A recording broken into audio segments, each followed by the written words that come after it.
Hey guys, good morning and welcome to my mini vlog. तो आज से नवरात्रियां भी शुरू हो गई हैं। आप लोगों को नवरात्रि की बहुत बहुत बधाइयाँ और हिंदू नववर्ष की भी आप लोगों को ढेर सारी शुभकामनाएं।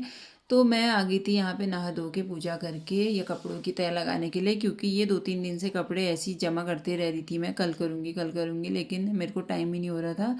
तो आज मैंने सुबह सुबह पहले इनकी ही तय लगाई। इनकी तय तो मैं लगा रही थी, लेकिन मेरे पैर में भी इतनी खबाई हो रखी थी ना, जो कि पहले दिन से ही हो रही थी। और मैंने इसको इतना कस के बांधा था, तब जाके मुझे थोड़ा आराम मिल रहा था। फिर उसके बाद मेरी कपड़ों की भी तय हो गई थी और कपड़े भी बहुत सारे हो गए थे।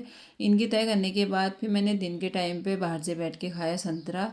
संतरा खाने के बाद हमारे घर में आया था कहीं से मट्ठा, तो मैंने एक गिलास उसमें चीनी डाल के लस्सी बनाई और फिर मैंने वो पी। और ठंडी ठंडी हवा भी चल रही थी और उसके साथ प्लस मैं पी रही थी मट्ठा, क्योंकि ठंडे को ठंडा मारता है। और फिर दिन में मैं लगा रही थी मेहंदी अपने हाथ में, क्योंकि मुझे सुर लग गया था मेहंदी लगाने का। मुझे कीप अचानक से मिल गई तो मैंने कहा क्यों ना लगा ली जाए। और आधी लगाने के बाद मेरा मन हो गया कि अब नहीं लगाती हूँ, लेकिन फिर मेरे को लगानी पड़ी। फिर जब मैंने मेहंदी धो दी थी तो मैंने शाम के टाइम पे बनाई चाय।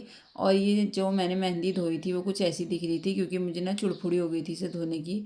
और ये ज़्यादा डार्क तो हुई नहीं। और मुझे इसकी खुशबू ना बहुत अच्छी लगती है।